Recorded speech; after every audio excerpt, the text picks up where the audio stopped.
Saya boleh minta tolong pemain musik satu mungkin? Pemain keyboard aja. Oke, baik.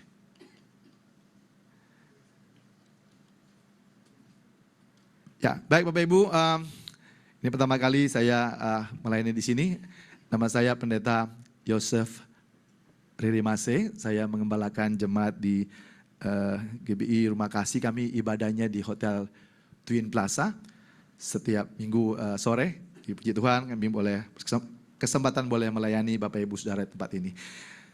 Bapak Ibu jemaat yang terkasih Tuhan, saya dari Ambon, Bapak Ibu Saudara bisa melihat dari potongan jahitan kelihatan.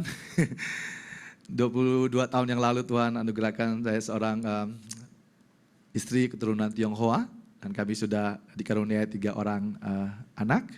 Yang pertama perempuan usia 21 tahun, kemudian yang kedua laki-laki bedanya jauh, baru 10 tahun, dan yang terakhir Tuhan kasih bonus lagi, satu perempuan umurnya 6 tahun. Ya, Bapak Ibu Saudara kasih dalam Tuhan, kami bersuka cita menjalani hidup bersama Tuhan, dan saya percaya bahwa Bapak Ibu Saudara juga yang percaya kepada Tuhan Yesus, kita sungguh-sungguh bersuka cita. Saya mau tanya kepada Bapak Ibu Saudara, sebagian besar Bapak Ibu Saudara bekerja di kantor begitu ya? Ya, bekerja di kantor.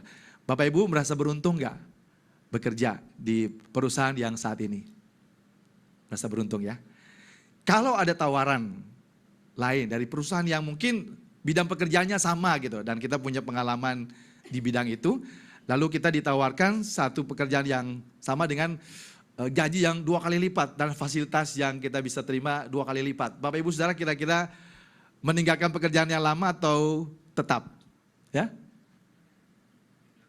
Tinggalin ya? Wah, jujur ya, betul ya? Jujur. Kenapa? Karena kita merasa bahwa ada yang lebih menguntungkan kan gitu, ada yang lebih baik begitu kan Bapak Ibu Saudara kan? Oke, baik. Saya mau tanya pada Bapak Ibu Saudara. Bapak Ibu merasa beruntung gak sih percaya Tuhan Yesus? Lebih ya? Ya, pasti ya. Pasti tidak akan tinggalkan apapun tantangannya ya. Betul ya, jadi merasa beruntung ya. Tapi dalam realitas kehidupan kekristenan ada banyak orang akhirnya meninggalkan Yesus. Kenyataannya begitu kan ya. Terakhir kita tahu Bella Safira ya. Bella Safira. Saya kurang begitu dekat dengan Bella Safira, tidak tahu aja. Tapi saya pernah beribadah bersama satu gereja dengan Lulu Tobing, kalau Bapak Ibu Saudara pernah dengar. Wah, kalau beribadah luar biasa. Semangat, luar biasa, dan sukacita, bahkan sempat nangis-nangis begitu loh Bapak Ibu Saudara. Tapi Saudara tahu ceritanya kan? Lulu Tobing akhirnya pindah. Pertanyaannya, apakah mereka tidak merasa bahwa beruntung percaya Tuhan Yesus? Bapak Ibu Saudara, jangankan kita, Bapak Ibu Saudara ingat Petrus kan? Waktu Tuhan Yesus tanya kepada murid-muridnya, menurut kata orang siapa aku ini? Dan ada yang menyebutkan Nabi Yesaya, ya, nabi-nabi yang lain. Tetapi Petrus dengan tegas berdiri. Engkaulah Mesias, Anak Allah yang hidup. Wah, luar biasa kan? Tegas. Bahkan ketika saat-saat di mana Tuhan Yesus mau menjalani jalan salib, Petrus juga yang ngomong, saya tidak akan pernah meninggalkan Yesus. Apapun yang terjadi, itu kan perkataannya Tuhan Yesus, perkataannya Petrus kan? Ya kan? Petrus melihat bagaimana Tuhan Yesus menyembuhkan banyak orang. Bahkan Petrus juga hadir waktu Tuhan Yesus membangkitkan Lazarus yang sudah meninggal 4 hari kan. Dan Petrus begitu melihat bahwa luar biasa Tuhan yang saya sembah. Tetapi apa yang terjadi ketika Tuhan Yesus harus disalib, melewati jalan salib? Petrus menyangkal 3 kali. Jadi tidak menjamin juga Bapak Ibu Saudara ya, tidak menjamin juga apakah pengakuan kita, Petrus seorang murid yang sangat dekat juga dengan Tuhan Yesus bisa melakukan seperti itu. Dan memang kenyataannya sampai saat ini ribuan tahun berjalan dan masih banyak orang Kristen yang dulu percaya sungguh-sungguh. Saya dulu punya teman sekolah minggu, ngajar sekolah minggu sama-sama, begitu udah lama gak ketemu, begitu buka di Facebook, loh kok sudah berjilbab. Kenapa jadi begini? Dulu begitu semangat ya Bapak Ibu Saudara. Dan Bapak Ibu Saudara, apakah benar-benar kita merasa beruntung percaya Tuhan Yesus? Saya cukup sedih juga karena saya nggak tahu Pak Tony waktu itu ikut nggak waktu kita ada MD Gembala di Puncak. Waktu itu BPD mengundang seorang ibu Letkol Mary Hukubun ya. Beliau itu reskrim bidang narkoba. Dan yang sangat mengejutkan adalah dia mengatakan bahwa dia diutus khusus untuk Mabes Polri, dari Mabes untuk menyampaikan pesan ini buat kita gembala-gembala GBI, karena di Jakarta ini GBI paling banyak. Angkanya berapa 570-an ya. Gereja paling banyak GBI, dan seluruh dunia mungkin GBI paling banyak, hampir 6.000 jemaat, dan Paniko paling banyak juga.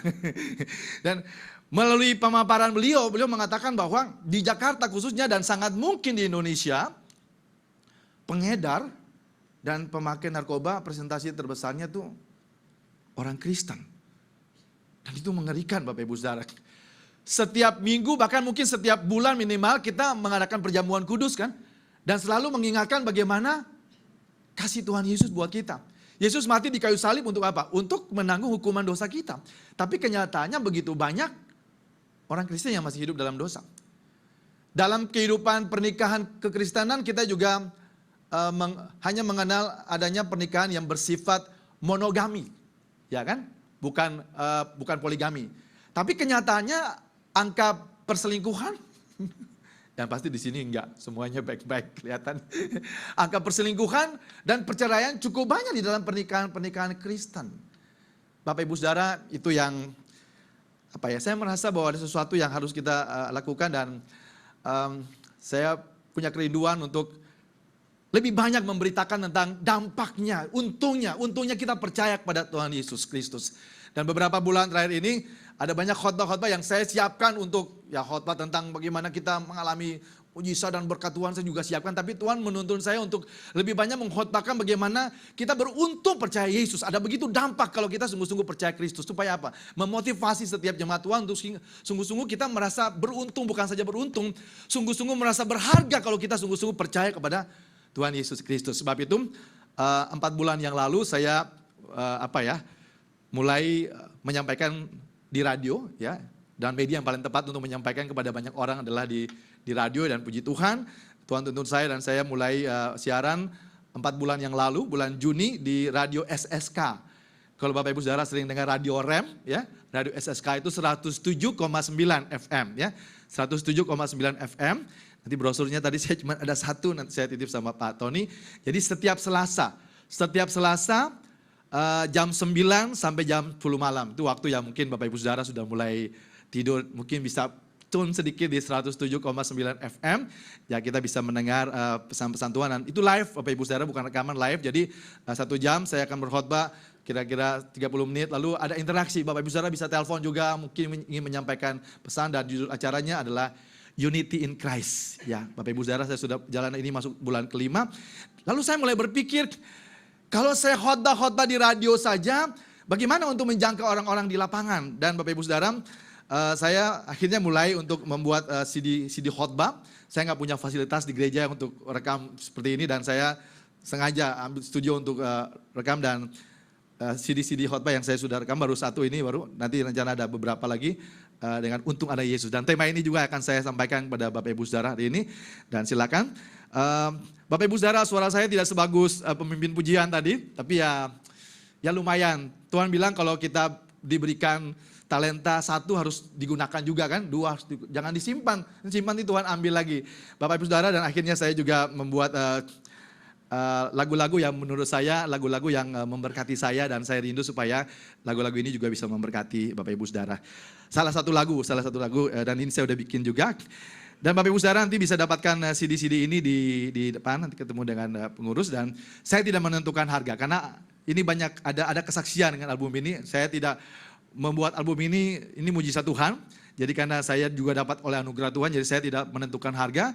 Jadi silakan Bapak Ibu Saudara Mau ambil nggak bayar juga nggak apa-apa. Saudara mau kasih persembahan kasih 1.000 juga nggak usah ragu-ragu. Kalau saudara tadi datang pikir wah kasih persembahan lalu nanti beli CD lagi. Saudara mau ambil juga nggak apa-apa silakan. Jadi persembahan sukarela saudara. Tujuan saya untuk bikin CD-CD ini supaya jemaat diberkati Tuhan dan dikuatkan ya. Jadi silakan. Nah salah satu lagu yang memberkati yang saya juga ambil di album ini boleh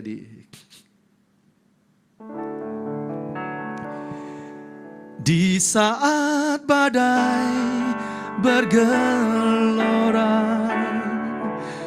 ku akan terbang bersamamu.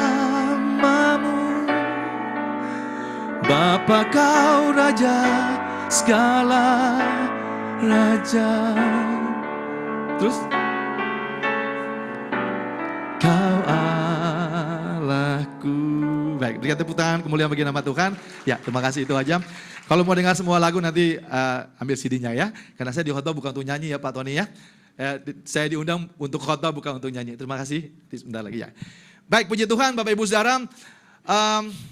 Hari ini saya ingin menyampaikan satu firman Tuhan tentang untungnya. Beruntungnya kita percaya kepada Tuhan Yesus Kristus. Ayat-ayat yang selalu muncul di dalam hati saya untuk selalu memotivasi saya untuk menyampaikan bahwa sungguh beruntungnya kita percaya kepada Tuhan Yesus. Pertama saya teringat pada doa Tuhan Yesus dalam Yohanes 17 ayat 20-21 di mana Tuhan Yesus berdoa supaya kita bersatu. Di dalam Yohanes 15 ayat 17 juga dikatakan bahwa Tuhan ingin supaya apa? Supaya kita saling mengasihi satu dengan yang lain. Itu doa Tuhan Yesus supaya kita pergi memberitakan kabar baik. Saya percaya mujizat masih ada dan saya yakin mujizat tetap ada. Mujizat tetap ada karena hidup kita ini saja mujizat kan. Bapak Ibu Saudara dulu umur saya tahun ini 50 tahun. 50 tahun yang lalu kan saya nggak ada ya. Pak Tony sekarang berapa Pak? Berapa belas tahun Pak? Tampangnya masih 17 tahun Pak Tony. Berapa Pak? 60 ya. 60 tahun yang lalu kan Pak Tony nggak ada kan ya. Kok sekarang bisa ada? Itu mujizat kan. Tuhan bisa menciptakan yang tidak ada menjadi ada, apalagi menyembuhkan yang sakit menjadi sembuh. Buat Tuhan tidak ada yang mustahil.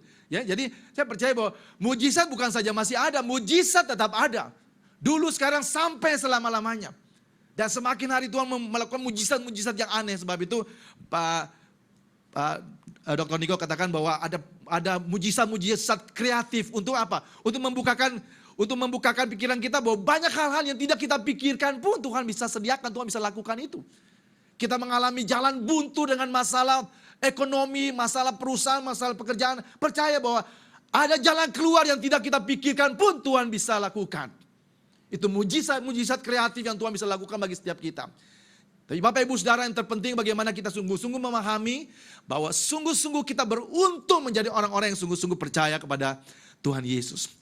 Biarlah Bapak Ibu Saudara melalui beberapa poin yang ingin saya sampaikan pada pagi hari ini, menguatkan kita, memotivasi kita untuk sungguh-sungguh percaya bahwa kita adalah orang-orang yang sungguh-sungguh beruntung, percaya kepada Tuhan Yesus. Dan doa saya supaya kita tetap teguh iman kita, ketika menghadapi tantangan pergumulan seberat apapun, kita tetap teguh iman kita, percaya. Sekali Yesus, tetap Yesus Kristus. Amin. Ya, kalau saudara berjanji, bukan berjanji kepada Pak Tony, bukan berjanji kepada Pak Pratama, bukan berjanji kepada saya, tapi Tuhan ada di sini. Bapak Ibu Saudara tahu, Tuhan ada di sini. Ya, walaupun iblis juga mengintai kita, tapi Tuhan hadir di sini dan Tuhan bertata di tengah-tengah persekutuan umatnya. Jadi kalau saudara berjanji, Tuhan yang lihat loh, malaikat catat. Oh, ini ada yang janji loh. Ya, jadi kita berjanji kepada Tuhan. Saya konseling banyak pasangan-pasangan Kristen lalu. Dia banyak, ada yang mengatakan begini, Pak, istri saya setelah kami menikah beberapa tahun, ya sekarang sakit Pak. Saya masih muda Pak, boleh nggak saya kawin lagi? Begitu, boleh nggak saya kawin lagi? Nah jadi dia bilang, kan sebagai laki-laki kan saya masih muda nih Pak, masih 40-an gini kan masih fresh banget gitu. Istri saya udah nggak bisa melayani saya. Boleh nggak saya kawin lagi? Kan kebutuhan biologis Bapak Pendeta kan juga begitu, bisa kan dia balikin lagi ke saya gitu. Lalu Tuhan kasih hikmat begini kepada saya. Pertama, Bapak ingat nggak dulu tentang janji nikah Bapak? Dalam suka saja, dalam sehat saja? Ataukah dalam sakit juga? Iya, dalam sakit juga. Waktu Bapak janji kepada pendeta atau Bapak janji kepada siapa? Janji kepada siapa ya Pak? Dia tanya gitu. Itu Bapak janji kepada Tuhan, pendeta cuma saksinya. Iya kan? Bapak janjikan kepada Tuhan kan? Bahwa akan setia kepada istri Bapak, sakit ataupun sehat. Ya, suka ataupun duka. Lalu hikmat kedua yang Tuhan kasih ke saya untuk sampaikan kepada Bapak ini. Bertahun-tahun istri Bapak sudah melayani Bapak dan sekarang dia juga nggak mau ya, dia juga nggak mau sakit, dia mau melayani Bapak sampai akhir hidup, bahkan mungkin sampai kakek nenek dia ingin melayani Bapak, tapi apa daya dia sakit dan tidak memungkinkan untuk melakukan itu. Lalu saya bilang pada Bapak ini, coba balik Pak, kalau Bapak yang alami ini, lalu istri Bapak punya laki-laki lain, Bapak terima nggak? Iya Pak. Berat juga ya. Nah makanya Bapak Ibu.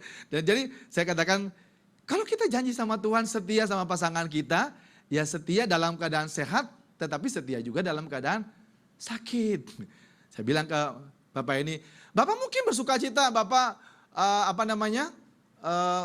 terpuaskan dengan kebutuhan biologis, tapi Bapak bisa merasakan bagaimana hati istri Bapak. Ya, Bapak bisa bahagiakan dia dengan sudah setia kepada dia. Dalam keadaan sakit pun tetap setia. Jadi Bapak Ibu Saudara, apa yang kita janjikan di hadapan Tuhan itu harus kita juga tetap komit.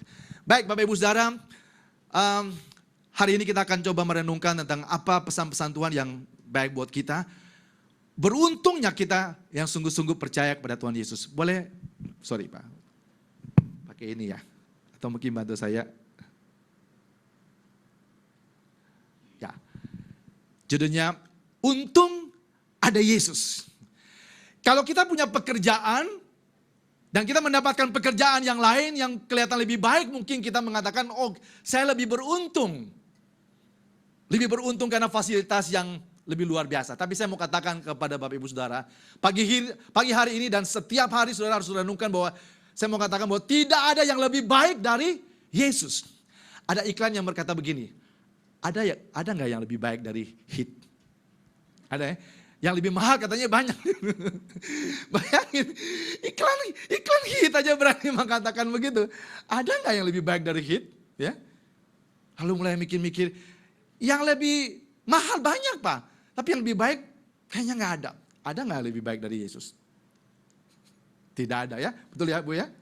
Memang tidak ada. Dan saya ingin sampaikan kepada Bapak Ibu Saudara, saya sudah dibilang menjadi Kristen dari kecil, sebenarnya Kristen karena orang tua, dari kecil sampai 50 tahun saat ini dan 9 tahun mengembalakan jemaat. Saya merasa bahwa semakin beruntung pengenalan saya akan Yesus, semakin beruntung kita percaya kepada Tuhan Yesus. Dan saya ingin bagikan itu, saya ingin transfer itu kepada Bapak Ibu Saudara bahwa sungguh-sungguh kita orang-orang yang beruntung percaya kepada Tuhan Yesus. Supaya melalui kehidupan kita yang beruntung percaya kepada Tuhan Yesus itu bisa transfer juga kepada mungkin orang-orang dekat kita. Mungkin suami kita yang belum percaya, mungkin anak-anak kita, menantu kita yang belum percaya, sahabat-sahabat kita belum percaya. Melalui kehidupan kita biarlah orang melihat Kristus di dalam diri kita. Nah saya menambahkan hal yang pertama, kenapa kita sungguh-sungguh beruntung? Ya, saudara perhatikan. Semua manusia telah berdosa dan harus dihukum, betul ya? Semua manusia, siapapun, apapun agamamu. Namun orang yang percaya kepada Kristus, hukuman atas dosanya telah ditanggung oleh Kristus di kayu salib. Bapak Ibu Saudara, semua orang berusaha, semua agama berusaha untuk berbuat baik, melakukan perbuatan-perbuatan baik, mengumpulkan pahala supaya apa? Supaya mudah-mudahan diampuni Tuhan dan mendapatkan pahala, kan? Mengumpulkan pahala demi pahala. Tetapi kabar baik bagi setiap orang yang percaya kepada Kristus, dosa kita sudah ditanggung oleh Kristus. Hukuman atas dosa kita sudah ditanggung oleh Kristus. Perbuatan-perbuatan baik kita tidak pernah bisa menghapus dosa kita. Tuhan berfirman kepada bangsa Yahudi melalui Musa, untuk mendapatkan pengampunan dosa. Saya boleh agak sedikit berjalan-jalan, nggak apa-apa ini saudara. Ya Bapak Ibu, Tuhan berfirman kepada Musa untuk disampaikan kepada bangsa Yahudi bahwa untuk mendapatkan pengampunan dosa, maka harus mempersembahkan apa?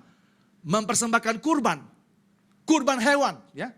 Kurban hewan yang tidak bercacat dan tidak bercela. Dan itu dilakukan oleh bangsa Israel sampai saat ini. Setiap kali mereka berdosa, mereka pergi mempersembahkan kurban hewan, kambing, domba atau lembu begitu, ya, yang tidak bercacat dan tidak bercela. Dan sampai saat ini orang Yahudi terus melakukan. Sebab itu mereka ada hari raya kurban. Seperti saudara-saudara kita juga ada hari raya kurban. Apa makna dari hari raya kurban? Hari raya kurban itu adalah mempersembahkan kurban untuk penghapus dosa sebenarnya. Tapi kalau saudara baca di dalam kitab Ibrani 10, di situ dijelaskan bahwa kepada penulis kitab Ibrani, ada yang meyakini bahwa penulis kitab Ibrani adalah Rasul Paulus. Tetapi ada juga yang mengatakan hanya Tuhan yang tahu siapa penulis kitab Ibrani. Tetapi kepada penulis kitab Ibrani dicatat dalam Ibrani 10 dikatakan bahwa tidak mungkin kurban hewan itu menghapus dosa manusia. Yang berbuat dosa siapa Bapak Ibu? Yang berbuat dosa itu manusia. Yang harus menjadi korban mestinya siapa? Seharusnya manusia bukan hewan. Makanya kambing seringkali menjadi kambing hitam kan ya. Dikambing hitamkan artinya mestinya manusia yang dikorbankan, tapi Tuhan menginginkan kurban yang tidak bercacat dan tidak bercela. Kalau saja Pak Tony dan saya orang-orang yang tidak berdosa, mungkin Tuhan Yesus nggak perlu datang. Tapi Alkitab katakan semua manusia berarti termasuk pendeta juga. Termasuk juga Romo, termasuk juga Paus juga. Alkitab kan tidak mungkin salah kan ya. Semua manusia tanpa terkecuali sudah berdosa dan harus dihukum. Di hadapan Tuhan tidak ada dosa besar, dosa kecil. Ya dosa tetap dosa. Kan di dalam Roma 6 ayat 23 kan tidak mengatakan bahwa upah dosa besar adalah maut dan upah dosa kecil ya bisa diampuni. Tidak begitu kan. Upah dosa adalah maut. Karena manusia sudah berdosa sejak kapan? Sejak dalam kandungan. Ya. Mazmur 51 ayat 7 mengatakan bahwa manusia sudah berdosa sejak dalam kandungan. Nah Tuhan menginginkan kurban yang tidak bercacat dan tidak bercela. Tidak ada manusia yang layak untuk menjadi kurban penebusan dosa. Tapi kabar baik. Beruntungnya kita percaya kepada Tuhan Yesus. Karena begitu besar kasih Allah akan dunia ini.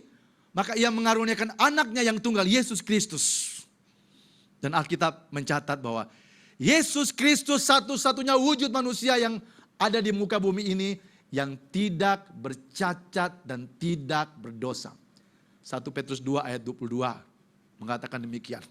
Dan manusia seperti inilah yang layak untuk dikorbankan di kayu salib.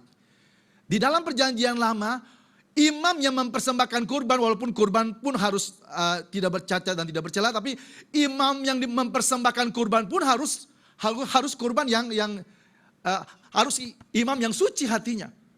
Siapa? Kurbannya sudah suci. Lalu siapa yang harus mengorbankan korban itu? Tidak ada. Sebab itu di kayu salib apa yang Yesus katakan? Sudah selesai. Ke dalam tanganmu kuserahkan nyawaku. Jadi Bapak Ibu Saudara, Tuhan Yesus itu meninggal bukan karena dibunuh orang Yahudi. Ini seringkali jadi pro kontra, orang Yahudi marah siapa yang bunuh.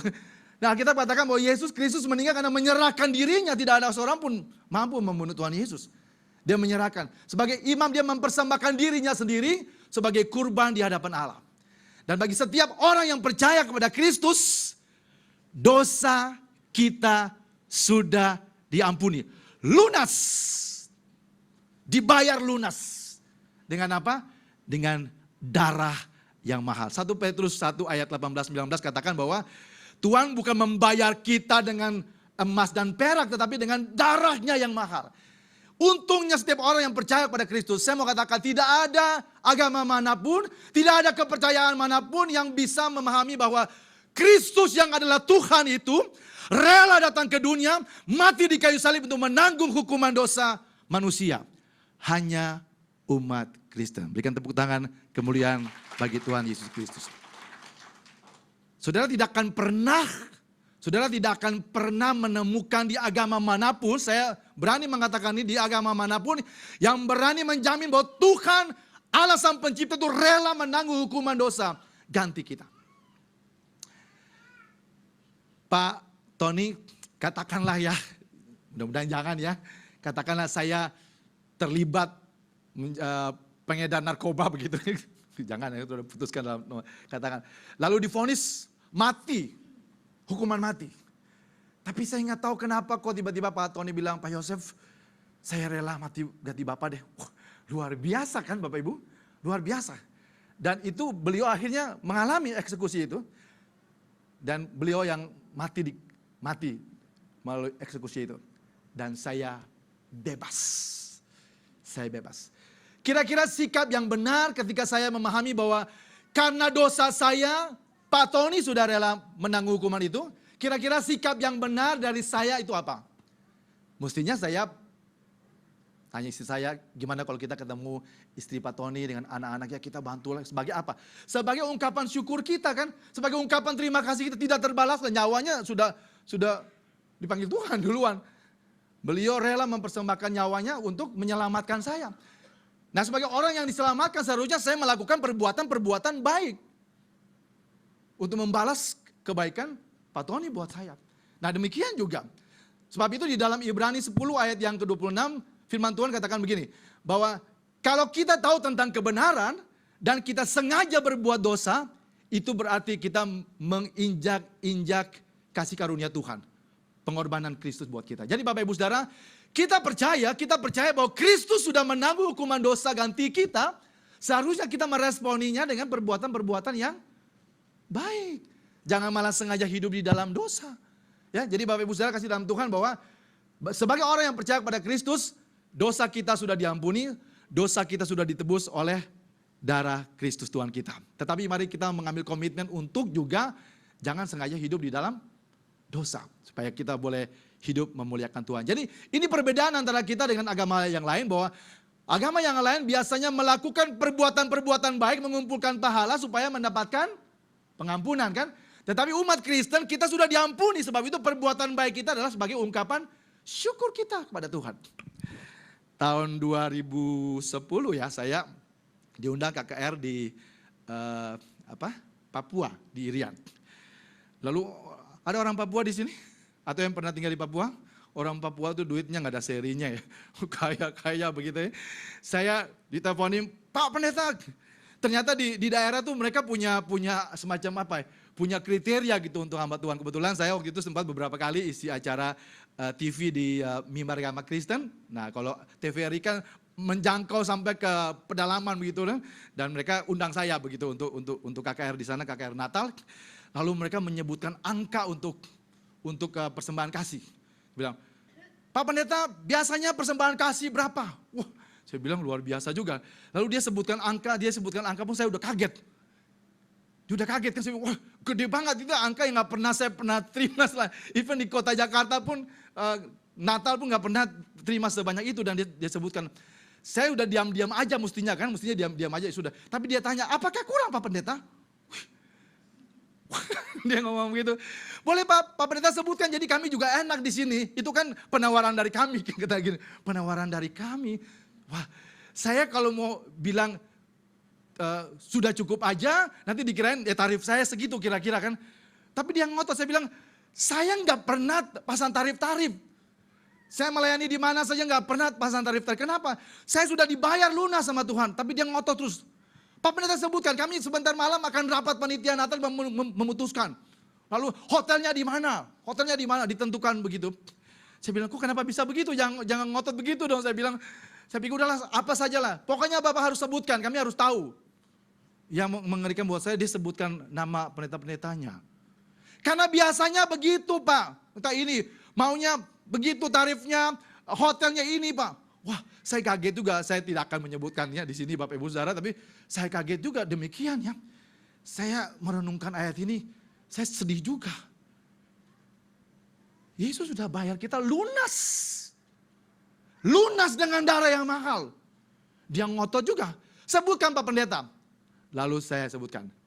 Baik, kalau Bapak menyebutkan begitu, saya akan sebutkan. Dan saya mengatakan bahwa angka yang Bapak sebutkan tadi tidak seimbang dengan apa yang saya mau. Wah, dia lebih kaget lagi kan. Wah, luar biasa kan, padahal dia sebutkan angka itu kan angka pendeta-pendeta besar. Jadi kalau mereka punya target, oh kalau pendeta yang sudah masuk TV kira-kira begini, begitu kira-kira. Sudah pernah ke Yerusalem, jadi angka cukup tinggi begitu Bapak Ibu Saudara. Dan saya sebutkan, angka yang Bapak sebutkan tidak sesuai dengan apa yang diharapkan gitu. Coba sebutkan. Ya. Bayar saya seperti apa yang Yesus bayar. Bayar saya dengan darah Yesus. Bingung, darah Yesus bagaimana caranya? Makanya Bapak nggak usah ngotot. Karena saya sudah dibayar lunas. Ya kalau Bapak mau tanya tarif, harga saya senilai harga darah Tuhan Yesus. Jadi bayar sama. Dia langsung bungkam, dia diam, dia bilang, nah Bapak Ibu Saudara, ini mengingatkan kita bahwa sebagai hamba Tuhan kita ini hamba loh Pak. Ya, gak usah tarif-tarifan lah. Ya, sudah dibayar lunas. Kesempatan untuk melayani pun itu adalah berkat Tuhan. Jadi buat saya, dulu Tuhan Yesus tidak ada tempat untuk meletakkan kepala kan. Kita ngapain? Mau bintang 7, bintang kejora, bintang apapun oke aja kan. Yang penting kan berita Injil itu disampaikan. Jadi Bapak Ibu Saudara, ayat ini untuk mengingatkan kita juga untuk hamba Tuhan bahwa gak usah tarif-tarifan lah. Gak usah tentukan lah. Tuhan tahu apa yang kita butuhkan.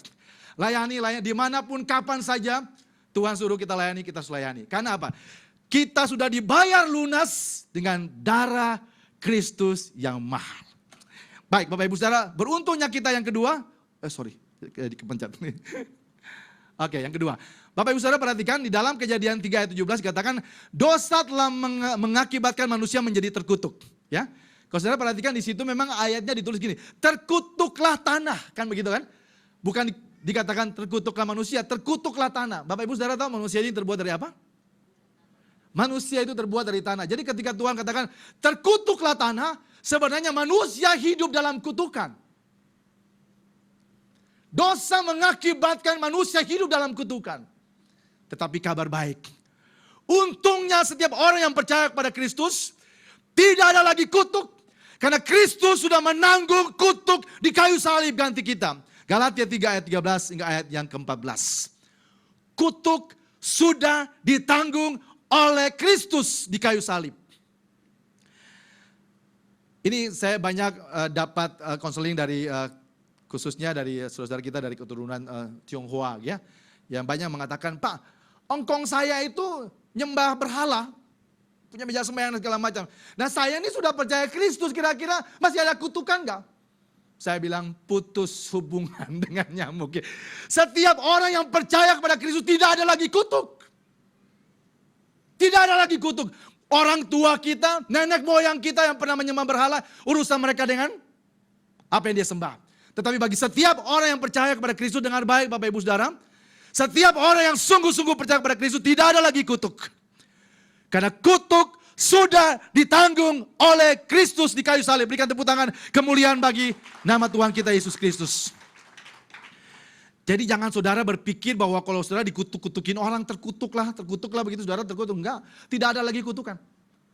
Yang berhak mengutuk kita sebetulnya cuma Tuhan, tapi Tuhan tidak mengutuk kita lagi. Bahwa Tuhan sudah menanggung kutuk di kayu salib ganti kita. Sebenarnya Tuhan tidak pernah mengutuk kita. Dosa kita yang mengakibatkan kehidupan kita menjadi terkutuk. Karena Tuhan itu Tuhan yang penuh berkat. Kan Tuhan sudah katakan kan sebelumnya kan, kalau kamu makan buah itu kamu akan mati. Kamu akan susah. Dan kita sendiri yang menjadikan diri kita terkutuk. Jadi seharusnya Tuhan juga gak punya kewajiban juga kan. Kita yang salah, kamu yang melakukan, kamu yang menanggung, yang begitu kan. Tetapi karena begitu besar kasih Allah akan dunia ini, Yesus Kristus rela mati di kayu salib juga untuk menanggung kutuk ganti kita. Dengar baik, setiap orang yang percaya kepada Kristus tidak ada lagi kutuk. Kutuk sudah diputuskan oleh pengorbanan Kristus di kayu salib. Paling gak enak loh Bapak Ibu Saudara, menjadi orang yang terkutuk. Saya pernah melayani di sebuah, jadi sunter sini, jadi karena ngebut, jadi saya akhirnya nerobos, udah tanggung banget, ya, udah nerobos lampu merah gitu. Tiba-tiba ada motor yang lewat, saya mau minta maaf begitu kan, begitu minta maaf, dia sebutin, anjing loh. Dia sebutin kata-kata yang gak enak banget, dari pendeta, dari pelayanan dia sebutin, anjing, babi dan segala macam. Dia kan ngutukin, wah. Saya mau pelayanan dibilang seperti itu, sialan lu. Ya kan, saya juga bersalah kan Bapak Ibu Saudara, kan saya merasa bersalah juga. Tapi saya bisa ngebayangin ya, kalau kita dikatain seperti itu, menyedihkan ya. Bapak Ibu Saudara mau nggak kalau suami atau istri bilang, jelek lu? Jelek lu? Mau nggak gitu? Nggak mau kan ya? Coba kalau suami bilang, sayang, aku sangat mencintaimu. Wah, senang kan berbunga-bunga walaupun belum dikasih duit. Belum dikasih duit, tapi kalau sudah menyatakan seperti itu, pasti enak kan ya. Semua kita kan maunya diberkati kan. Tidak mau dikutuk, tidak mau mendengarkan kata-kata yang tidak enak gitu Bapak Ibu Saudara. Dan Bapak Ibu, kutuk sudah ditanggung oleh Kristus. Tidak ada lagi orang berhak untuk mengutuki kita, katakan siapapun itu, tapi setiap orang yang sungguh-sungguh percaya kepada Kristus, kutuk sudah ditanggung di kayu salib. Oke, yang ketiga. Kalau kita bicara tentang keuntungan percaya Yesus, tidak akan habis-habis. Dari Kejadian sampai Wahyu, semua keuntungan kita boleh percaya Tuhan Yesus. Tapi yang ketiga, sudah perhatikan. Dosa telah mengakibatkan hubungan antara manusia dengan Allah serta sesamanya menjadi rusak. Namun orang yang percaya kepada Kristus telah diperdamaikan dengan Allah dan dipercayakan untuk menjadi pendamai dengan sesamanya. Bapak Ibu Saudara pernah berselisih dengan sesamanya? Atau mungkin berantem dengan suaminya? Dengan istrinya? Pernah? Pernah lah pasti ya. Pernah. Enak enggak? Enggak enak kan ya?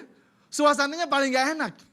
Bapak Ibu Saudara kalau kita berselisih, katakanlah saya dengan Pak Tony, katakanlah ya jangan sampai ya Pak, kita harus damai-damai aja. Katakanlah saya berselisih dengan Pak Tony sebagai hamba Tuhan, kita berselisih, wah nggak enak banget.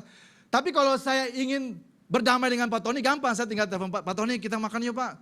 Di bakso mana gitu, kira dia di Mangga 2 sini yang enak kita. Saya bisa janjian sama Pak Tony dan kita bisa makan dan kita bisa ngomong-ngomong, Pak, wah ngapain sih kita berselisih?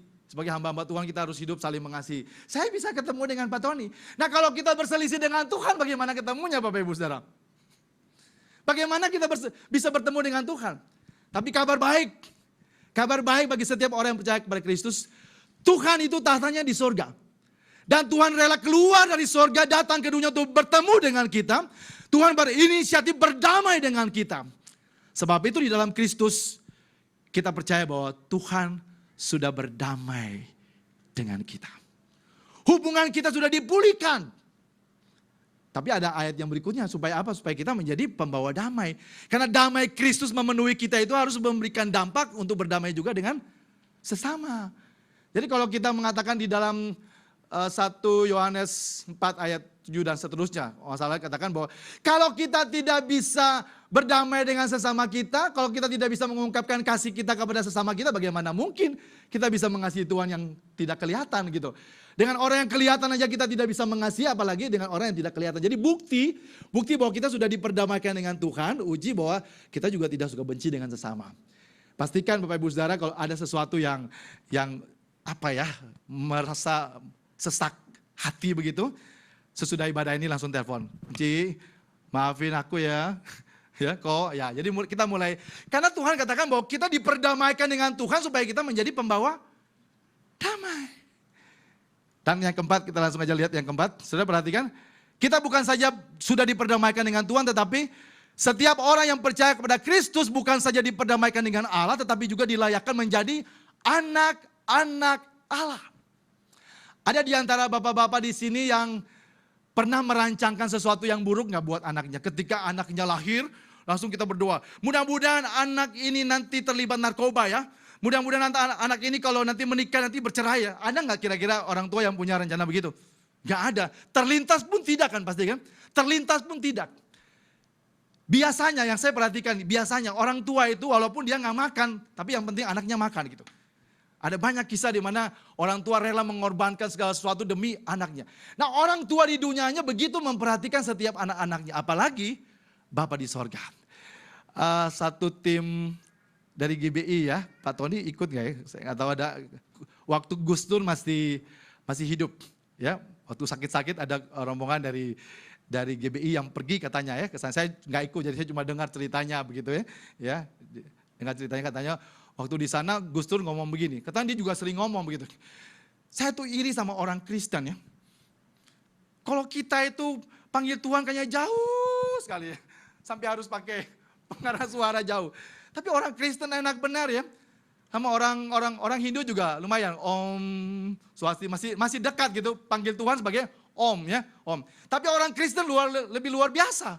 Memanggil Tuhan sebagai Bapa. Makanya kita gak perlu teriak-teriak kan.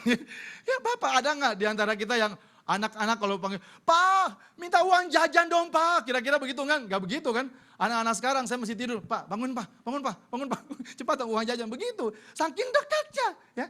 Bapak Ibu Saudara, tidak ada dimanapun yang dapat membangun hubungan yang intim seperti kita percaya kepada Kristus. Setiap orang yang percaya kepada Kristus, hubungan kita sudah dipulihkan seperti anak dengan Bapa. Makanya sebenarnya konsep ibadah kita, nah ini harus mengerti ya. Konsep ibadah kita sebetulnya bukan penyembahan loh. Kalau kita menyembah itu misalnya ada tempat lalu kita menyembah. Tidak demikian. Tuhan gak gila hormat juga sebenarnya. Konsep ibadah kita adalah hubungan, keintiman kita dengan Bapa. Jadi kita ngomong seperti kita membangun hubungan bukan antara hamba dengan Tuhan lagi sebenarnya. Konsep ibadah umat Kristen itu membangun hubungan antara anak dengan Bapa. Ada nggak seorang anak, Pak, begitu? Nggak begitu kan? Konsep ibadah kita bukanlah sebetulnya, ya konsepnya memang menyembah Tuhan, tapi sebetulnya menyembah dalam roh dan kebenaran itu berbicara tentang apa? Berbicara tentang keintiman kita seperti anak dengan Bapa. Bahkan lebih lagi dikatakan bahwa hubungan kita dengan Tuhan seperti mempelai wanita dan mempelai pria. Hubungan seperti suami istri. Itu konsepnya. Jadi kalau saudara datang beribadah, jangan saudara ngebayangin, oh Tuhan lagu bertata. Memang benar, Tuhan sedang bertata. Tapi kita sedang datang beribadah untuk bertemu dengan Bapa kita yang begitu mengasihi kita, merangkul kita. Makanya saudara perhatikan kalau di doa-doa malam kan, ya selalu pendoa selalu mengatakan bahwa kita datang ketemu dengan Bapa. Jadi jangan berpikir bahwa Tuhan begitu jauh, Tuhan begitu dekat, bahkan di dalam diri kita Tuhan ada. Jadi konsep ibadah kita yang benar adalah memuji Tuhan itu dalam roh dan kebenaran, dalam arti bangun hubungan, bangun keintiman dengan Tuhan. Mungkin kadang-kadang kita sudah habis kata-kata muncul ya, ada bahasa roh, itu kan bahasa sandi kita dengan itu orang lain gak ngerti. Itu bahasa keintiman, jadi jangan ikut-ikutan juga, tidak harus sama juga. Tapi bagaimana keintiman hati kita, kadang-kadang kita mungkin saudara bilang, aduh. Begitu, itu bahasa roh, itu bahasa keintiman kita dengan Tuhan. Jadi jangan dibuat-buat, dilakukan harus dengan dalam hati. Kalau misalnya pemimpin pujian kita mengajak kita untuk berbahasa roh, tidak harus sama juga. Saudara bisa keluar dari hati, karena Tuhan kan hadir di dalam setiap kita kan, setiap pribadi. Jadi bahasa roh saudara jangan membayangkan yang terlalu rumit. Tuhan bisa kasih itu dan supaya kita membangun keintiman kita dengan Tuhan. Ya. Jadi konsep ibadah kita adalah membangun keintiman kita dengan Tuhan seperti Bapa dengan anak. Jadi saya sih ajarkan jemaat saya kalau datang ketemu Tuhan gak usah terlalu banyak minta-minta lah. Ya. Saudara gak minta pun Tuhan sudah tahu sebenarnya kan. Senangin hati Tuhan aja ya. Bersyukur. Karena begini, Roma 8 ayat 28 berkata begini. Allah turut bekerja di dalam segala sesuatu untuk mendatangkan kebaikan kan. Waktu kita susah emang Tuhan gak tahu kalau kita lagi susah. Waktu kita bokeh emang Tuhan gak tahu kalau kita lagi bokeh. Gak usah dikasih tahu. Gak usah dikasih tahu, Tuhan pun tahu. Tapi Tuhan bilang, cari dulu kerajaan Allah. Artinya nyembah Tuhan dulu dengan benar, dengan hati yang benar. Artinya gini, nyembah Tuhan dengan benar itu artinya gini. Ketika kita menghadapi tantangan pergumulan yang pertama kali kita tidak menyalahkan Tuhan. Tuhan kok gak tolong saya? Tapi kita mulai introspeksi diri kita. Kita mau gak mengucap syukur dengan kondisi apapun yang ada. Ketika kita dalam usaha mungkin lagi surut, jangan Tuhan gimana sih? Yang lain Tuhan berkati kok saya tidak. Kita mau gak mengucap syukur dengan apa yang ada? Itu yang Tuhan mau. Jadi mencari Tuhanlah, mencari hati Tuhan, menyenangkan hati Tuhan. Saudara kalau menyenangkan hati Tuhan, ini bapak-bapak di sini, ibu-ibu juga. Kalau anak-anak yang baik, ya dengar-dengaran, nggak minta pun kita udah tergerak hati kan. Yang dulu dia pernah minta mungkin udah berapa tahun yang lalu gitu kan. Ke anak saya, lama dia minta ganti sepeda gitu kan. Tapi saya lihat, sampai saya dia, udah Pak, kapan Kak? Saya nggak gubris, saya bilang, dalam hati saya, belajar yang sungguh-sungguh. Waktu dia dapat nilai bagus, dia juga nggak minta itu, dia udah lupa kan. Saya senang, wow luar biasa. Tanpa sadari saya suruh, udah beli sepeda yang baru. Tanpa dia minta lagi, saya tergerak hati. Karena melihat bahwa anak ini begitu sungguh-sungguh gitu. Dia mulai berubah. Demikian juga kita. Ketika kita mencari Tuhan, konsep kita adalah bagaimana kita membangun keintiman dengan Tuhan. Tuhan katakan apa? Carilah dulu kerajaan Allah, tidak titik kan? Maka semuanya akan ditambahkan. Tidak usah atur cara Tuhan memberkati kita. Saya pernah salah, ini saya mau kasih contoh aja sebagai satu kesaksian yang tidak perlu ditiru. Ini sudah beberapa belas tahun yang lalu. Waktu awal-awal pelayanan saya juga mulai dengan memimpin pujian dan nyanyi. Bapak Ibu Saudara biasanya awal-awal tuh Tuhan seperti sediakan berkat melimpah gitu. Dapat amplop kiri kanan begitu, udah dapat gitu ya. Satu saat saya jadi matre loh Bapak Ibu Saudara, saya jujur. Saya pernah matre, jadi ini berapa belas tahun yang lalu, jangan Bapak Ibu Saudara lihat saya seperti itu ya. Jadi gini, jadi karena sering kali pelayanan, jadi kita tahu kan, kalau gereja itu kasih persembahan kasihnya kira-kira segini ya, dan yang itu tidak. Dan ada satu gereja di daerah Cengkareng gitu, itu ya jemaat cukup banyak, tapi persembahan mingguan nggak sampai 50.000. Kira-kira kalau kita melayani tempat itu, tega nggak kita terima persembahan juga? Saya nggak pernah terima. Dan satu ketika pas Natalan itu tahun berapa ya, jadi saya dapat undangan di sebuah gereja yang besar, dan dia sempat sebutkan angka cukup besar. Padahal saya udah punya pelayanan, saya udah janji pelayanan di gereja yang kecil yang saya tidak pernah, saya kalau melayani situ saya tidak pernah terima persembahan di situ. Dan akhirnya saudara tahu, ini jahatnya manusia ya, udah pelayanan, saya batalin. Saya batalin pelayanan saya di gereja yang kecil, dan saya ambil pelayanan yang besar. Karena apa? Pikirannya duit, ya. Saya udah minta ampun sama Tuhan, Bapak Ibu Saudara, jangan lihat saya lagi begitu, ya. Udah berapa tahun yang lalu ya. Jadi saya terima, dan akhirnya Bapak Ibu Saudara tahu apa yang terjadi? Saya batalin. Saya kasih alasan gini, sorry ya Pak, aduh ternyata tuh saya ada pelayanan loh tanggal segitu, padahal nggak ada loh. Cuman gara-gara ada pelayanan amplop gede aja saya iming-iming, saya batalin itu. Saudara tahu apa yang terjadi? Saya nggak tahu, tiba-tiba nggak pernah itu saya dapat bisul, ada bisul di kaki saya begini. Naiknya semakin gede dan saya nggak bisa jalan. Di bulan Desember itu, aduh, buat penyanyi saat itu memang benar-benar itu kantong duit gitu deh Bapak Ibu Saudara. Dan ada saya hitung itu ada sekitar 20 atau 30-an pelayanan, dan itu kalau totalin dana cukup besar gitu. Saudara, saya nggak bisa melayani semua. Nggak bisa jalan. Bengkak kaki, nggak bisa jalan. Jadi boro-boro yang di jemaat kecil itu, yang besar yang tadi amplopnya gede pun saya nggak bisa. Dan benar-benar itu saya kere dalam bulan itu. Dan saya udah janji, Pak nanti bulan Januari aja ya Pak, saya melayani ya. Jadi saya pikir, wah saya mau habisin ini semua di dalam bulan Desember begitu kan. Ternyata Tuhan hajar saya, Tuhan ingatkan saya, dan bisul besar ini, dan saya nggak bisa jalan. Dan habis bulan Desember saya kere, Bapak Ibu Saudara, nggak punya duit. Waktu saya udah mulai full time juga. Saya berdoa, Tuhan saya udah janji nih, itu mau datang ke tempat ibadah yang saya udah nggak punya duit. Ongkos pun saya belum ada mobil, belum ada motor juga pada saat itu. Jadi harus naik angkot, harus pikir ini duit gimana sampai, dan saya nggak pernah mau terima kan. Sudah janji kan, gengsi juga kan.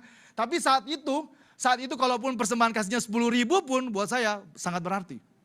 Pada saat itu kan, sangat butuh, lagi kere benar ya. Tapi saya udah tekad, tapi nggak tahu hari itu saya hitung-hitung sama istri saya. Ya kira-kira sampai naik ini begini, gini, tiba di sana kira-kira, ya, oke saya hitung. Dan saya untuk pulang pun sebetulnya saya udah bergumul, ini kira-kira nyampe nggak di rumah. Tapi saya tetap jalan. Waktu sampai di sana melayani, saya sukacita. Kok sukacitanya luar biasa. Padahal saya lagi pikir, ini kalau pulang saya naik apa ya, kira-kira lagi pikir. Pelayanannya kan sore juga dan pulang malam udah susah kan. Begitu gerejanya di tengah-tengah sawah, saya nggak tahu kalau saya pergi lagi sekali masih ingat nggak kira-kira. Dan Bapak Ibu Saudara, saya pulang yang seperti biasa kan, duit saya pas-pasan. Mereka selalu setiap kali siapin persembahan. Tapi biasa saya bilang, terima kasih saya terima dan saya persembahkan. Hari itu saya bergumul loh. Saya bergumul dalam pelayanan, saya terima nggak ya? Karena buat saya 10.000 buat saya pun saat itu sangat berarti. Tapi saya terus ingatkan bahwa, karena mereka juga sedang membangun begitu Bapak Ibu Saudara, dan saya gerakan tetap berikan. Waktu Tuhan kasih jawaban gitu, saya mesti bertanya, benar nggak sih? Benar nggak sih begitu? Dan akhirnya apa yang terjadi Bapak Ibu Saudara? Saya akhirnya berikan. Nah saya pulang di tengah-tengah sawah itu saya nyanyi, jalan serta Yesus. Sambil nyanyi lagi pikir kira-kira ongkosnya cukup nggak sampai di rumah begitu Bapak Ibu Saudara. Saya melayani di gereja yang persembahan mingguan jemaat nggak sampai 50.000. Ya kan? Saya jalan dengan, tapi saya sukacita luar biasa. Tiba-tiba ada majelis gereja, tiba-tiba dia lari lagi. Dia tunjukin sebuah amplop lagi, saya bilang, saya udah persembahkan, tapi saya lihat amplopnya kayaknya beda gitu loh. Agak lain begitu. Dia tarik, Pak Pendeta Pak, saya belum jadi pendeta. Pak, dia ikuti saya. Yang ini Bapak nggak boleh tolak.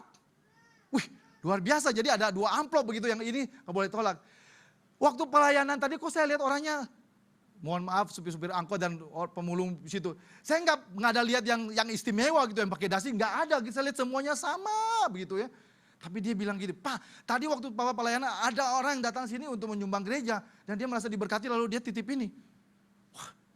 Amplop langsung. Jadi Bapak nggak boleh tolak yang ini, dia bilang gini. Bapak nggak boleh tolak yang ini. Ya sudah kan dibilang maksa nggak boleh tolak kan. Saya terima, saya lihat nggak terlalu tebal sih, tipis. Tapi saya lihat gimana, waduh, Saya lihat kayak ada warna-warna duit begitu.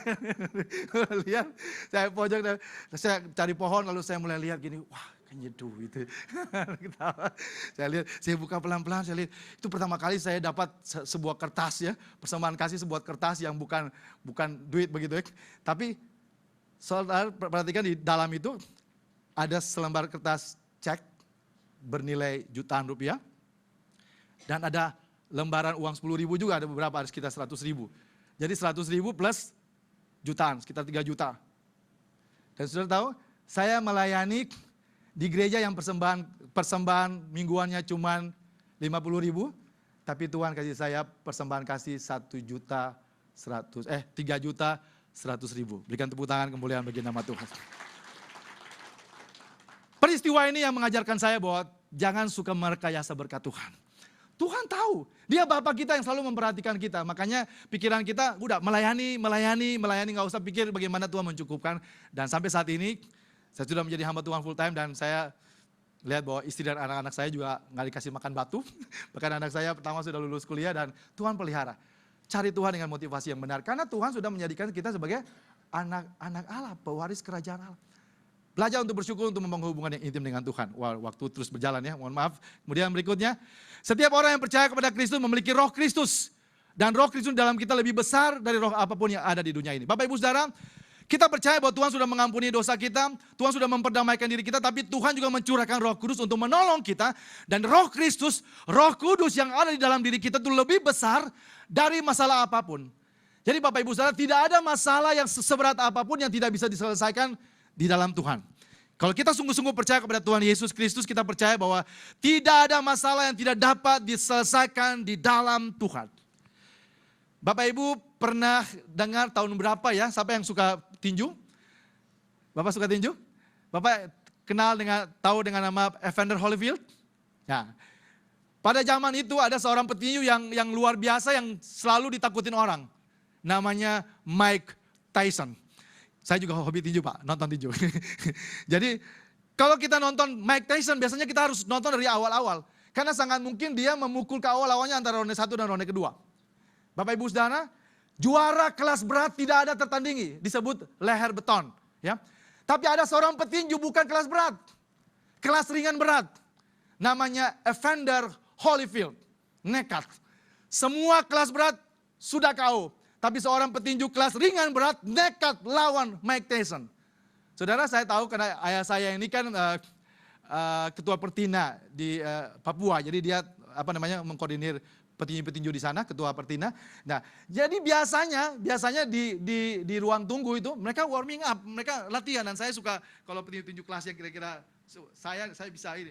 Jadi latihan. Saudara tahu apa yang dilakukan oleh Evander Holyfield? Kalau saudara nonton itu? Dia menyembah Tuhan. Jangan-jangan GBI Pak ya. Dia nyembah Tuhan, dia putar. Bawa tim doa di situ, di ruang persiapan. Bawa tim doa, bawa CD, dia nyanyi. Dia nyanyi, nyembah Tuhan. Saudara nonton itu, saya nonton itu, nyanyi. Dan saudara tahu, ada satu ayat yang dia tulis di punggungnya. Ingat? Filipi 4 ayat 13. Sengaja. Bukan penginjil saja yang memberitakan kabar baik loh, petinju loh bisa menginjil. Dia tulis itu, dia tulis ayat, dia tulis tidak tulis full tapi dia tulis ayat. Filipi 4 ayat 13. Segala perkara dapat kutanggung di dalam Dia yang memberikan kekuatan kepadaku. Evander Holyfield. Seorang petinju kelas ringan berat, nekat melawan leher beton. Dan apa yang terjadi? Dia memukul KO Mike Tyson.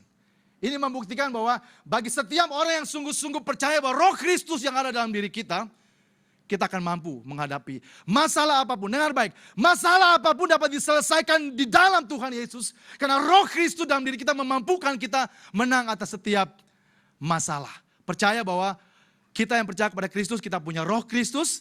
Dan roh Kristus itu akan memampukan saudara. Saudara punya masalah apapun. Saudara punya masalah apapun. Saya mau katakan bahwa pendeta pun tidak bisa menyelesaikannya.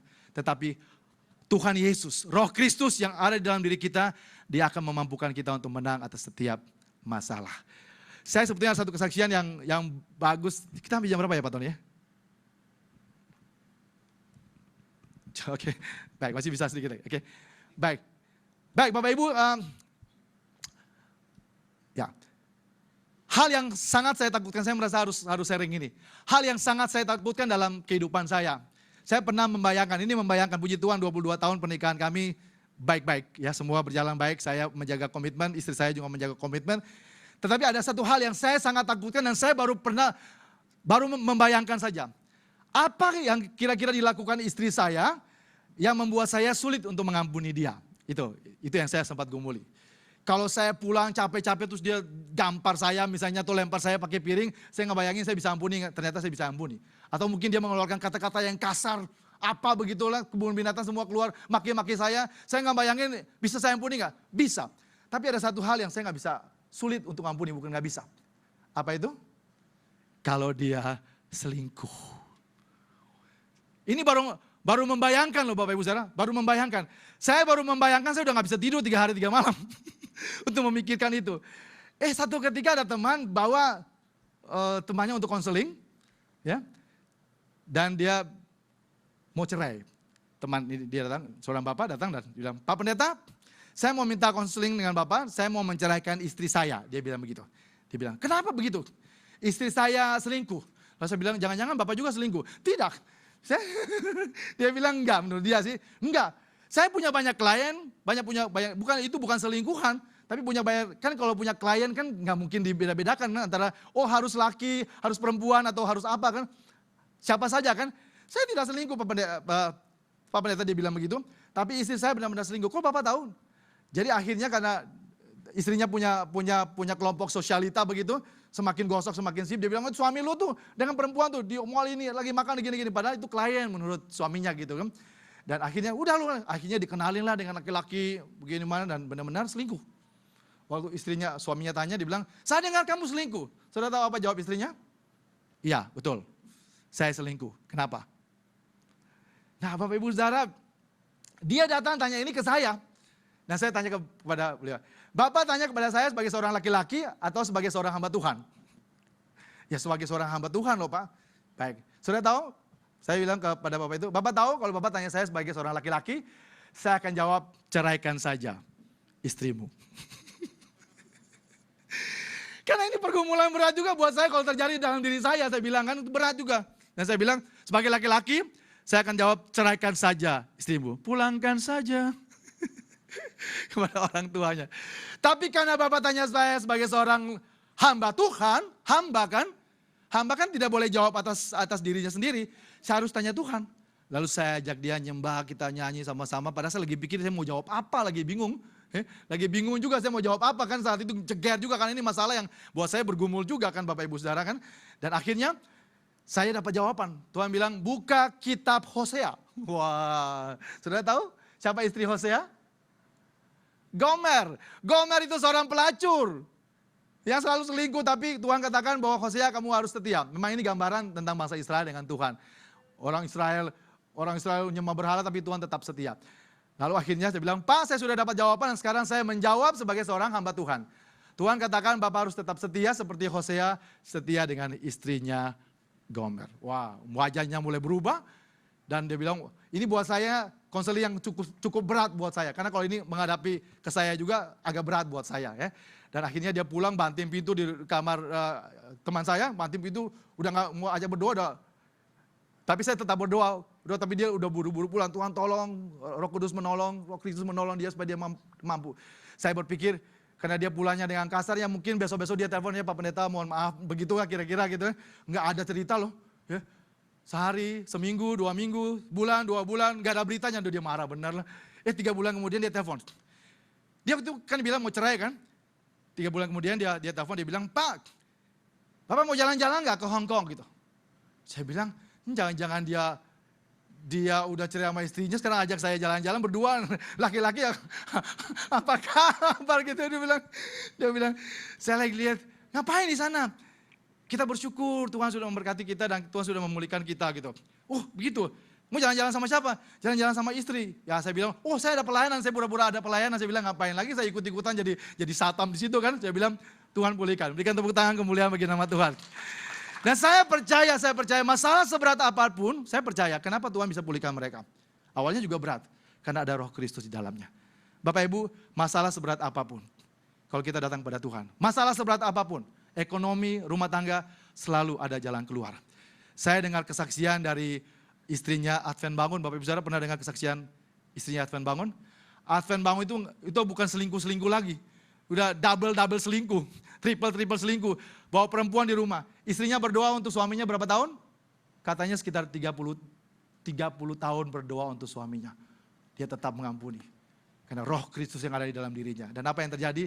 Tuhan bisa ubahkan Advent Bangun yang mukanya keras seperti batu karang. Gitu. Sekarang ini menjadi hamba Tuhan dan menjadi berkat bagi banyak orang. Amin. Ya, sekali lagi berikan kemuliaan bagi Tuhan kita Yesus Kristus. Jadi saudara percaya bahwa roh Kristus yang ada di dalam diri kita itu akan memampukan kita menang atas setiap masalah. Saya cepat aja yang berikutnya. Ya, roh Kristus yang ada dalam diri kita juga akan memampukan kita untuk menang atas kuasa iblis. Mestinya orang Kristen itu, iblis lihat kita, iblis takut. Jangan kita lihat iblis, kita takut. Ya, karena roh yang ada dalam diri kita itu lebih besar. Artinya kan kita punya kuasa untuk mengusir kuasa-kuasa iblis. Oke, jadi yang terakhir, oke, ini penting. Setiap orang yang percaya kepada Kristus memiliki kepastian jalan ke sorga. Karena demikianlah janji Tuhan. Di dalam Kristus tidak ada mudah-mudahan. Di dalam Kristus ada kepastian. Karena Yesus berjanji, akulah jalan, kebenaran, dan hidup. Setiap orang yang percaya kepada Kristus akan masuk ke sorga yang kekal. Bapak Ibu Saudara, apa namanya Pak? Ya? Andre. Kalau Barack Obama datang dan menawarkan sebuah proyek buat kamu percaya nggak? Barack Obama loh. Proyek apalah kira-kira bisnis kamu lagi kerja? Bisnis, oke. Bisnis besar, real estate di Amerika. Kamu percaya nggak? Enggak. Harus percaya dong. Orang nomor satu Amerika yang janji, harus percaya. Harus percaya, paling tidak kamu percaya lah. Paling nggak SBY janji juga proyek, dia janji pasti dia menggenapi. Kenapa? Dia orang nomor satu di Amerika. Dia orang nomor satu di Indonesia. Kalau dia berjanji, dia pasti menepatinya. Nah kalau Barack Obama, Presiden SBY bisa berjanji sesuatu dan dia akan mengenapi, apalagi Yesus. Penguasa sorga, akulah jalan, kebenaran, dan hidup. Tidak ada seorang pun sampai kepada Bapa di sorga. Artinya, setiap orang yang sungguh-sungguh percaya kepada Kristus, kita memiliki kepastian jalan yang pasti ke sorga. Saya akan tutup dengan satu kesaksian. Di acara radio saya ini ada seorang bapak yang telepon dari Medan. Dia ikut lewat streaming, lalu dia bilang begini. Menurut dia, dia mantan pendeta Pak. Menurut dia bilang begini. Pak Pendeta harus pindah ke agama dia, begitu. Dia ngomong begitu. Dia udah banyak cerita, lalu Tuhan kasih hikmat. Bahasanya kasar sekali. Lalu saya bilang ke dia gini, Bapak katakan Bapak dulu hamba Tuhan, pendeta, percaya Tuhan Yesus. Karena dia ajak begitu dan saya bilang, dari bahasa Bapak mencerminkan siapa Tuhan yang Bapak sembah. Bapak dulu percaya Yesus, Allah yang penuh kasih, tidak pernah mengajarkan Bapak untuk mengeluarkan kata-kata yang begitu kasar. Sekarang ini Bapak berpindah agama dan kata-kata Bapak begitu kasar dan Bapak mengajak saya untuk pindah agama. Saya sangat tidak tertarik dengan Tuhan yang Bapak sembah, yang begitu kasar. Lalu yang kedua, saya sampaikan kepada beliau. Kalau saya mengikuti apa yang Bapak percaya sekarang, titik koma saya ikut semua. Bapak jamin gak saya masuk surga? Ya mudah-mudahan. Dan saya bilang, buat saya Pak, satu kebodohan kalau kita meninggalkan yang pasti untuk mengambil ketidakpastian. Pak Tony kalau ada dapat satu proyek yang besar dan pasti Pak, pasti proyek besar, Bapak menang. Lalu Bapak dapat tawaran yang lain yang mungkin juga besar, tapi tidak pasti, Bapak terima yang mana? Terima yang pasti-pasti aja kan Pak? Demikian juga. Bagi setiap orang yang percaya kepada Kristus, ke sorga itu jalan yang pasti, bukan mudah-mudahan. Biarlah kita semakin bersyukur dengan iman kita kepada Kristus, karena hanya di dalam Kristus sajalah dosa kita diampuni. Hanya di dalam Kristus sajalah kita memiliki jalan yang pasti ke sorga. Tuhan memberkati. Mari bangkit berdiri dan kita naikkan satu pujian, boleh Didi? Ungkapkan ini.